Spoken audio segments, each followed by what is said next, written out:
তোমাদের প্রত্যেককে আমার লাস্ট বেঞ্চেস ইউটিউব চ্যানেল এবং ফেসবুক পেজে স্বাগত। আজকের টপিক হচ্ছে সায়েন্স। সায়েন্সের কিছু গুরুত্বপূর্ণ আমি প্রশ্ন রেখেছি, ফিজিক্স, কেমিস্ট্রি, বায়ো প্রত্যেকটি চ্যাপ্টার থেকেই, যেটা তোমাদের সামনে যে পশ্চিমবঙ্গ পুলিশের এবং কলকাতা পুলিশের যে কনস্টেবল, লেডি কনস্টেবল পরীক্ষাগুলো রয়েছে, সে সমস্ত পরীক্ষাতে দেখবে এই সমস্ত কোশ্চেনগুলো কমন পাবে। তো এগুলো অবশ্যই তোমাদেরকে কিন্তু করতে হবে। শুরু করছি প্রথম প্রশ্ন দিয়ে। প্রথম প্রশ্ন, কোন যন্ত্রের সাহায্যে জলের নিম্নতলে শব্দের তীব্রতা মাপা যায়?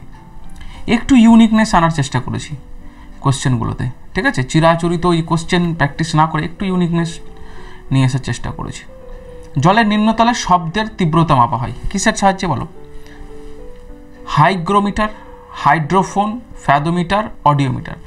তোমরা প্রত্যেকেই জানো যে ফ্যাদোমিটার হচ্ছে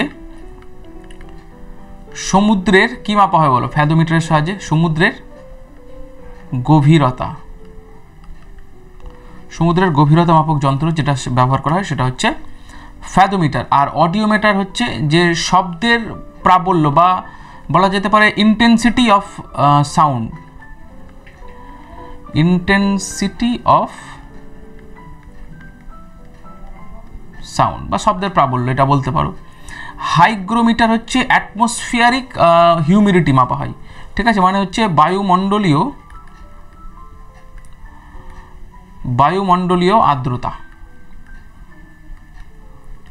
তাহলে সঠিক উত্তর হচ্ছে অপশন বি, হাইড্রোফোন যন্ত্রের সাহায্যে জলের নিম্নতলে শব্দের কি মাপা হয়? তীব্রতা মাপা হয়। চলো 2 নম্বর প্রশ্ন কি বলেছে?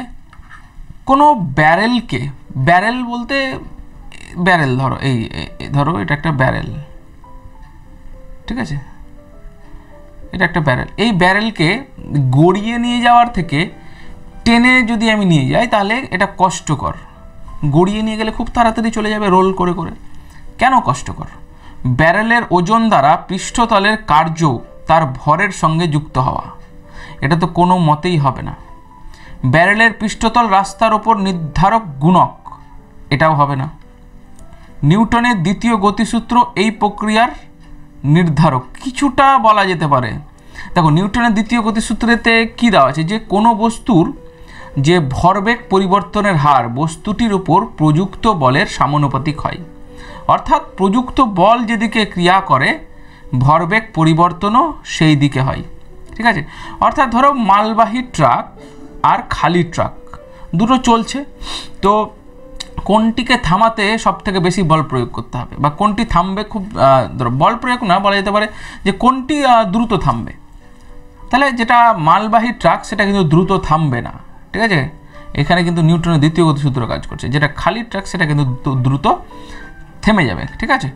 তো এইটা কিছুটা হলেও কিন্তু এটা সঠিক অ্যান্সার নয়। সঠিক অ্যান্সার হচ্ছে অপশন ডি, ঘূর্ণনের ঘর্ষণ টেনে নিয়ে যাওয়ার ঘর্ষণের থেকে কম।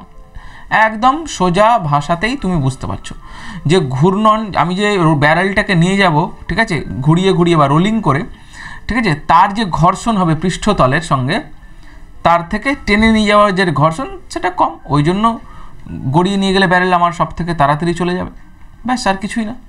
চলো দেখো 3 নম্বর প্রশ্নে বলেছে পৃথিবীর চারিদিকে নিজ অক্ষে স্যাটেলাইটের ঘূর্ণনের কারণ কি? অপশন এ অপকেন্দ্র বল, অপশন বি অভিকেন্দ্র বল, অপশন সি মধ্যাকর্ষণ শক্তি, না জোয়ার ভাটার শক্তি। প্রথম কথা, জোয়ার ভাটার শক্তিটাকে তুমি ক্যান্সেল করে দাও, এটা তো হচ্ছেই না। থাকলো এই 3টে অপশন। দেখো অপকেন্দ্র বলের ইংলিশটা তোমাদেরকে কিন্তু জানতে হবে। অপকেন্দ্র বলের ইংলিশটা হচ্ছে সেন্ট্রিফিউগাল ফোর্স, ঠিক আছে? পাশাপাশি অভিকেন্দ্র বলের যে ইংরেজিটা সেটা হচ্ছে সেন্ট্রিপেটাল ফোর্স, মাথায় রেখো, ঠিক আছে? দেখো অভিকেন্দ্র বল যেটা হচ্ছে সেটা সবসময় মাথায় রাখবে, এই বলটি কেন্দ্রর দিকে ক্রিয়া করে, হ্যাঁ কেন্দ্রের দিকে,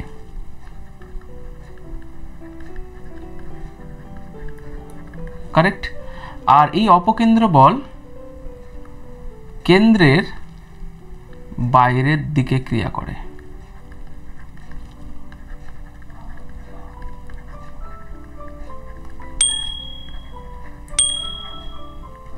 ঠিক আছে, দেখো এইবার আমি অপশন উদাহরণ না দিলে তোমরা বুঝতে পারবে না। দেখো মেলার দোলনা দেখেছো, মেলার দোলনা, এই যে মেলার দোলনা, সবাই তো প্রত্যেকেই চেপেছো মেলার দোলনাতে।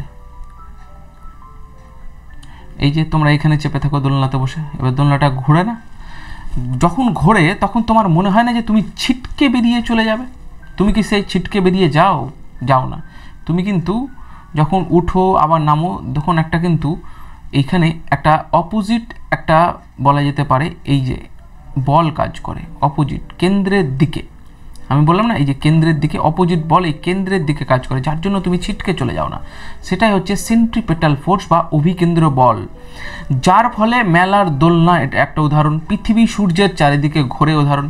পৃথিবীর চারিদিকে নিজকে স্যাটেলাইটের ঘূর্ণন হচ্ছে এটার কারণ। তাহলে অপশন বি এটার সঠিক উত্তর। বুঝতে পারলে তো? এবার অপকেন্দ্র বল, যেটা কেন্দ্র থেকে বাইরের দিকে ক্রিয়া করে। ধরো আমি সুতোয় ঢিল বেঁধে ঘোরাচ্ছি, ফলে কি হবে?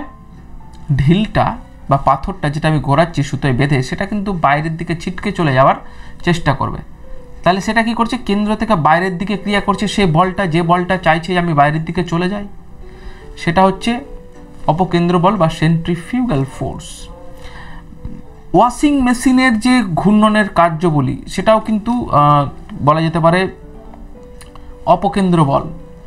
ওয়াশিং মেশিন সেন্ট্রিফিউগাল ফোর্সের উদাহরণ।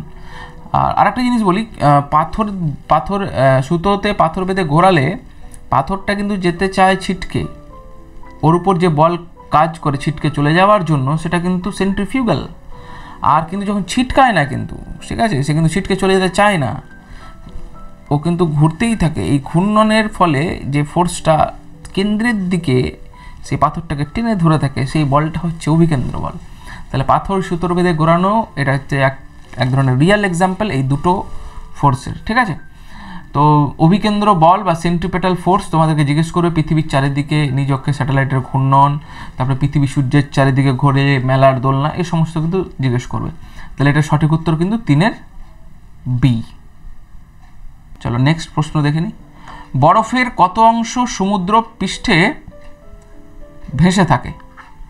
দেখো এটা যদি রিভার হয়, ঠিক আছে, বরফের সামান্য একটা পার্ট আমরা দেখতে পাই, কিন্তু এর তলে কিন্তু সমুদ্রের জলের তলে বরফের ম্যাক্সিমাম পার্টটাই কিন্তু থাকে। এটা কিন্তু মাথায় রেখো। এটা যদি বরফ হয়, এটা মনে রাখবে 10% বরফের বা পিওর আইসের জলের উপরিতলে ভেসে থাকে, আর 90% কিন্তু জলের নিচে থাকে। তাহলে 10% মানে কি? 10/100 মানে 1/10, মানে 1/10 অংশ। এটা হচ্ছে সঠিক উত্তর, জলের উপরিতলে ভেসে থাকে। আর যদি বলা হয় জলের নিচে কত থাকে, তাহলে 9/10 পার্ট। ঠিক আছে, জলের নিচে, এটা কিন্তু তোমরা মাথায় রেখো। তাহলে বরফের কত অংশ সমুদ্র পৃষ্ঠে ভেসে থাকে? 1/10 পার্ট। আরেকটা যদি বলো, আরেকটা জিনিস, এর একটা লজিক আছে বা একটা কারণও রয়েছে, যেটা হচ্ছে যে তরলের থেকে, ঠিক আছে, যে পিওর আইস, তরলের থেকে এই পিওর আইসের যে ঘনত্ব বা ডেনসিটি, সেটা হচ্ছে 9% কম। ঠিক আছে, কি বললাম? ঘনত্ব বা ডেনসিটি তরলের থেকে পিওর আইসের ঘনত্ব 9% কম, এই জন্য কিন্তু এটা ভেসে থাকে। তাহলে সঠিক উত্তর হচ্ছে অপশন বি। চলো 5 নম্বর। ট্রাফিক সিগন্যালে লাল রঙের লাইট ব্যবহার করার কারণ কি? ট্রাফিক সিগন্যালে তো লাল লাইট আমরা দেখেছি, ঠিক আছে, বেশিরভাগ জায়গাতেই। তো দেখো, দীর্ঘ তরঙ্গদৈর্ঘ্য সুন্দর হওয়ার জন্য, প্রথম কথা সুন্দর, আচ্ছা বানানটা ভুল হয়েছে, সুন্দর হওয়ার জন্য হবে না। অল্প দৃষ্টি সম্পন্ন মানুষের দৃশ্যমান্যতার জন্য হবে না, কোনোটি নয়। তাহলে এটা সঠিক উত্তর হচ্ছে অপশন এ, দীর্ঘ তরঙ্গদৈর্ঘ্য। ঠিক আছে, যদি বলা হয় দীর্ঘ তরঙ্গদৈর্ঘ্য সব থেকে বেশি কার, ঠিক আছে, লংগেস্ট ওয়েভ লেন্থ, তাহলে সেটা হচ্ছে রেড লাইট, লাল রঙের, মানে হ্যাঁ লাল আলোর। আর যদি বলা হয় যে না, যে সব থেকে কম, ঠিক আছে, মানে হচ্ছে শর্টেস্ট ওয়েভ লেন্থ বা কম তরঙ্গ দৈর্ঘ্য কার, তাহলে হচ্ছে সেটা ভায়োলেট বা বেগুনি রঙের। ঠিক আছে, তাহলে যে তোমার লাল রঙের লাইট, সেটার তরঙ্গ দৈর্ঘ্য, অ্যাকচুয়ালি মনে রাখবে যার তরঙ্গ দৈর্ঘ্য, মানে যে রঙের তরঙ্গ দৈর্ঘ্য সব থেকে বেশি হবে, তার বিক্ষেপণ কম হবে। ঠিক আছে। এই যে সময় বাতাসে যে ধূলিকণা রয়েছে না, এই লাল রঙের লাইট দ্বারা তার বিক্ষেপণ কম, ওই জন্য দূর থেকে লাল লাইট দেখতে পাওয়া যায়। তার জন্য ট্রাফিক সিগন্যালে লাল রঙের লাইট ব্যবহার করা হয়, বেগুনি রঙের নয়, কারণ বেগুনি তরঙ্গদৈর্ঘ্য খুবই কম। তাহলে এটার একটাই কারণ যে লাল রঙের তরঙ্গদৈর্ঘ্য বেশি এবং বিক্ষেপণ কম। এর পাশাপাশি এটাও তোমাদেরকে মনে রাখতে হবে। 6 নম্বর, প্রেসার কুকারে খাবার তাড়াতাড়ি সেদ্ধ হওয়ার কারণ কি? উচ্চ চাপের কারণে নিম্ন তাপমাত্রায়, প্রথম কথা নিম্ন তাপমাত্রা দেখেই কেটে দাও, নিম্ন তাপমাত্রাতে জল ফুটেই না, প্রথম কথা। উচ্চ চাপের কারণে উচ্চ তাপমাত্রায় জল ফুটতে শুরু করে, এটা অবশ্যই হবে অপশন বি আনসার। নিম্ন চাপের কারণে, এটা তো কোনো মতে হচ্ছে না, নিম্ন চাপ কেটে দাও। জলের তাপমাত্রা 100 ডিগ্রি পৌঁছালে খাবার তাড়াতাড়ি সিদ্ধ হয়, ঠিক আছে, এটা সাদামাটা কোশ্চেন, মানে লাইন। উচ্চ চাপের কারণে উচ্চ তাপমাত্রায় জল ফুটতে শুরু করে। দেখো তুমি প্রেসারে কোনো কিছু বসালে, প্রেসার টাইট করে লাগিয়ে দিলে, তুমি হাই টেম্পারেচার দিলে বা উচ্চ তাপমাত্রা তুমি যখন দিলে না, সেই প্রেসার কুকারের মধ্যে যে মলিকিউলগুলো রয়েছে সেগুলোর মুভমেন্ট ফাস্ট হয়ে যায়। যখনই সেটা ফাস্ট হয়ে যায় তখন সে একে অপরে কী করে, ধাক্কাধাক্কি শুরু করে। ধাক্কাধাক্কি যখনই শুরু করে না, এই যে তোমার মলিকিউলগুলোর, তখনই তার ফলে চাপ বেড়ে যায়, উচ্চ চাপ বেড়ে যায়। তাহলে উচ্চ তাপমাত্রার ফলে উচ্চ চাপের সৃষ্টি হয়, যার ফলে জল ফুটতে শুরু করে। যখনই জল ফুটতে শুরু করবে না, তখন খাবারে, তুমি প্রেসার কুকারে যেই খাবার দাও সেটা কী হবে, তাড়াতাড়ি সেদ্ধ হয়ে যাবে, এটা মাথায় রাখবে। তাহলে উচ্চ তাপমাত্রার সঙ্গে উচ্চ চাপ, এটা হচ্ছে উত্তর। 6 নম্বর হল। 7 নম্বর, নিচের কোনটি একটি যান্ত্রিক তরঙ্গ? মানে হচ্ছে মেকানিক্যাল ওয়েভের কথা বলেছে, বলো মেকানিক্যাল ওয়েভ। দেখো 7 হচ্ছে রেডিও তরঙ্গ, এক্স তরঙ্গ, আলোক তরঙ্গ না শব্দ তরঙ্গ। মেকানিক্যাল ওয়েভ হচ্ছে তোমরা প্রত্যেকেই জানো শব্দ তরঙ্গ বা সাউন্ড ওয়েভ, পাশাপাশি আর একটা যেটা হবে ওয়াটার ওয়েভ হবে, ওয়াটার ওয়েভ। বাকি এই যে রেডিও, এক্স, আলোক তরঙ্গ, এগুলো কি? এগুলো হচ্ছে ইলেকট্রোম্যাগনেটিক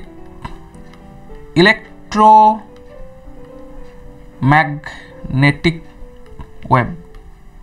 পরীক্ষায় ডাইরেক্ট জিজ্ঞেস করে নেবে যে কোনটা কী ধরনের তরঙ্গ। আর বিশেষ কিছু আমি বলছি না, চলো ঠিক আছে। 8 নম্বর, নিচের কোনটির ক্ষেত্রে আল্ট্রাসনিক সাউন্ড ব্যবহার করা হয়? ওকে, সোনোগ্রাফ, ইসিজি, ইইজি, এক্সরে। এক্সরে তোমরা প্রত্যেকেই জানো, হাড় ভাঙা, হাত ভেঙে গেছে, দেখো গলায় ঝুলি নিয়ে ঘুরছে, ঠিক আছে, এক্সরে করেছে, তাহলে সে তারপরে প্লাস্টার হয়েছে, দেখেছে কোন জায়গাটা ভাঙা। তাহলে কি হচ্ছে, বোন ফ্র্যাকচার বা হাড় ভেঙে যাওয়া, হাড় ভেঙে যাওয়া। দাঁত তুলতে গেছে, দাঁতে ব্যথা, দাঁতেরও এক্সরে হয়, ঠিক আছে, মনে রাখবে। ইইজিটা কিন্তু ব্রেন, ঠিক আছে, ব্রেন টেস্টের সঙ্গে জড়িত, ব্রেন, মাথার মানুষের। এটা কিন্তু ফুল ফর্ম তোমাদেরকে কিন্তু জানতে হবে। এটার ফুল ফর্ম হচ্ছে ইলেকট্রোএনসেফ্যালোগ্রাম।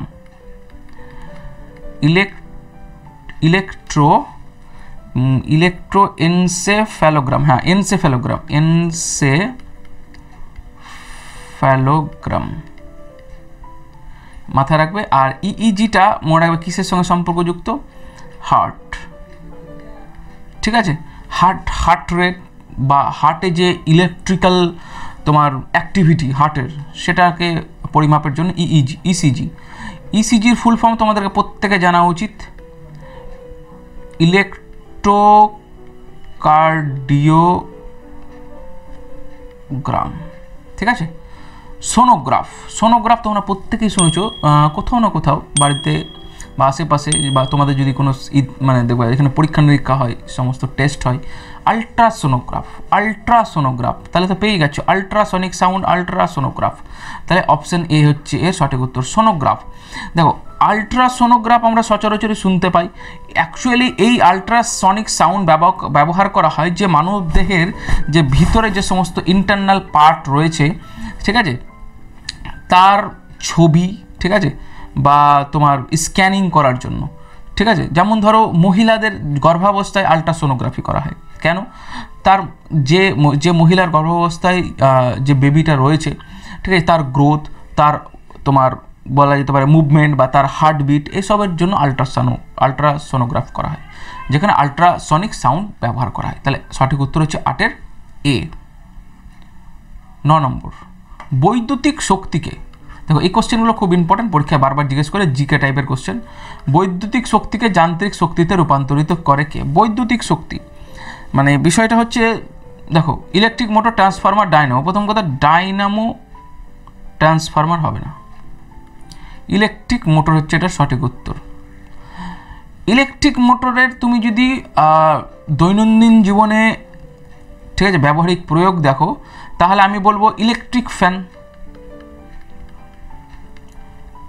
এটা হচ্ছে একদম মানে কংক্রিট একটা উদাহরণ। ইলেকট্রিক ফ্যানের পাশাপাশি তুমি পাবে ওয়াশিং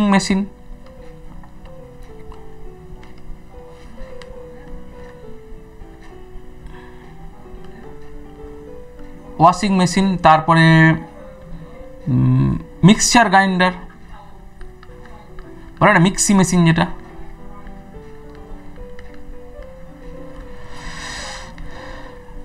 এগুলোতে ইলেকট্রিক মোটর ব্যবহার করা হয়, যেখানে বৈদ্যুতিক শক্তি কিসে পরিণত হয়? যান্ত্রিক শক্তিতে। আর ডাইনামো বা জেনারেটর বলা হয়, যেটা জেনারেটর, এই ডাইনামো বা জেনারেটর কি হয়? যান্ত্রিক শক্তি, ঠিক আছে, কিসে রূপান্তরিত হয় বলো তো? বৈদ্যুতিক শক্তিতে। কারণ এইখানে কি হয়? ইলেকট্রিক উৎপন্ন হয়, ঠিক আছে। ট্রান্সফরমার নিয়ে এখন বলছি না, কারণ অনেক বড় ভিডিও হয়ে যাবে। নিচের কোন উপাদানটি তড়িতের সবচেয়ে ভালো সুপরিবাহী, মানে হচ্ছে গুড কন্ডাক্টর অফ ইলেকট্রিসিটির কথা বলা হয়েছে? রৌপ্য, তামা, অ্যালুমিনিয়াম না লোহা? সিলভার, কপার, অ্যালুমিনিয়াম না লোহা? এই কোশ্চেনটা আসার সম্ভাবনাও প্রচুর রয়েছে। দেখো সব থেকে ভালো বা গুড কন্ডাক্টর অফ ইলেকট্রিসিটি হচ্ছে অপশন এ, সিলভার। এটা ফার্স্ট পজিশনে থাকবে। তারপরে যদি হয় তাহলে হচ্ছে সেকেন্ড পজিশনে হচ্ছে তামা। দেখা গেলো পরীক্ষায় সিলভার দিলই না, তামা, অ্যালুমিনিয়াম, লোহা আর সোনা দিয়ে দিল, তখন তুমি কি করবে? তাহলে অ্যান্সার হবে কপার সেই সময়। তাহলে এখানে অ্যান্সার হচ্ছে রৌপ্য, তারপরে হচ্ছে যদি বলা সব থেকে ভালো কন্ডাক্টর অফ ইলেকট্রিসিটি তাহলে তামা, ঠিক আছে। 11 নম্বর প্রশ্ন দেখে নেব। ঘরের সাধারণ উষ্ণতায় কোন পদার্থ তরল? কোন পদার্থ তরল না, এটা কোন ধাতু হবে? কোন ধাতব পদার্থ তরল হবে? তাহলে কি মানিয়ে যায়? নিকেল, পারদ, সীসা, টিন। সবাই দেখা মাত্র অ্যান্সার করবে 11 এ, পারদ। বহুবার বহু কোশ্চেনে এসেছে। 12 নম্বরে এটা তো দেখবে কলকাতা পুলিশ, WBP এই 2-3টে পরীক্ষার মধ্যে একটা দিয়ে দিয়েছে। ব্রোঞ্জ নিম্নের কোনটি এক প্রকার সংকর ধাতু? ঠিক আছে, প্রত্যেকেই করে আসে এটা, থামা ও টিন দেয় বলেই রেখে দিয়েছে এটা। কত গেল? আচ্ছা 13 নম্বর প্রশ্ন। 13 নম্বর প্রশ্ন হচ্ছে জল জীবাণুমুক্ত অর্থাৎ পরিশ্রুতকরণের জন্য ব্যবহৃত হয়? হিলিয়াম হবে না, ফ্লুরিন হবে না, CO2 হবে না, ক্লোরিন। 13 বি হচ্ছে এটা সঠিক উত্তর। ওকে, সমস্ত জৈবিক যৌগের মৌলিক প্রধান উপাদান লিখতে হতো এখানে। মৌলিক প্রধান উপাদান কোনটি? Nitrogen, oxygen, carbon, sulphur. Answer হবে 14C, কার্বন। 15 নম্বর প্রশ্ন। গোবর গ্যাসের মূল উপাদান কোনটি? Methane, ethane, propane, chlorine. দেখো প্রথম কথা হচ্ছে ক্লোরিন, প্রোপেন, ইথেন নয়, সঠিক অ্যান্সার হচ্ছে মিথেন। সংকেত জানা আছে, CH4। 15 A answer. পৃথিবী পৃষ্ঠে সর্বাধিক পরিমাণ অক্সিজেন উৎপন্ন হয় কোনটি থেকে? অক্সিজেন উৎপন্ন, আচ্ছা অক্সিজেন পাওয়া যায় মানে উৎপন্ন হয়। ওকে, ভেরি গুড। পৃথিবী পৃষ্ঠে সবচেয়ে বেশি কোথা থেকে অক্সিজেন উৎপন্ন হয়? 4টে অপশন দিচ্ছে, ঘাস, জলজ উদ্ভিদ, গাছ, ধান ক্ষেত। কোনো মতেই নয়। ওকে, দেখো অনেকে বি আর সি এর মধ্যে কনফিউশনে থাকবে, ঘাস হচ্ছে না। এটা সঠিক উত্তর হচ্ছে অপশন বি, জলজ উদ্ভিদ বা অ্যালগি। এটা হচ্ছে সঠিক উত্তর, ঠিক আছে, গাছ হবে না। 17 নম্বর। মানবদেহে কোথায় ভিটামিন এ সঞ্চিত থাকে? Very very important question, VVI। যকৃৎ, অগ্নাশয়, প্লীহা না পাকস্থলী? বলো কি হবে অ্যান্সার? যকৃৎ, অগ্নাশয়, প্লীহা না পাকস্থলী? 17 এ, যকৃৎ, ঠিক আছে। নিচের আর বাবা কি দিয়েছে? নিচের কোনটি মানবদেহের যকৃৎ থেকে উৎপাদিত হয়? নিচের কোনটি, মানে এখানে 4টে অপশন দিয়েছে, এর মধ্যে কোনটি যকৃৎ থেকে, লিভার থেকে উৎপন্ন হয়? ভেরি গুড, এটাও ইম্পর্টেন্ট কোশ্চেন। লাইপেজ হবে না, মিউকাস হবে না, ইউরিয়া। সঠিক উত্তর অপশন সি মিউক্রিয়া, হাইড্রোক্লোরিক অ্যাসিড তো পাকস্থলিতে থাকে, এটা হচ্ছে না। 18 নম্বর। 19 নম্বর, হিমোগ্লোবিনের কাজ, ইম্পর্টেন্ট কোশ্চেন।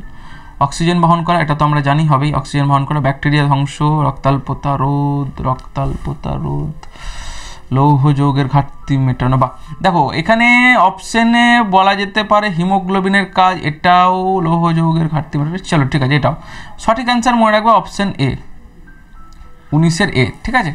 অক্সিজেন বহন করা হিমোগ্লোবিনের মেন কাজ। হিমোগ্লোবিন কমে গেলে অবশ্যই অ্যানিমিয়া বা রক্তাল্পতা হয় বা লৌহ যৌগের ঘাটতি হয়, ঠিক আছে, আয়রন ডেফিসিয়েন্সি যেটা বলা হয়, অবশ্যই এটা হয়, ঠিক আছে। তবে তবুও এটা অ্যান্সার হবে 19-এর এ, অক্সিজেন বহন করা হিমোগ্লোবিনের প্রধান কাজ। 20 নম্বর, ইনসুলিনের মধ্যে কোন ধাতব যৌগ উপস্থিত থাকে? ইনসুলিন, ওকে, ইনসুলিন কোথা থেকে ক্ষরণ হয়?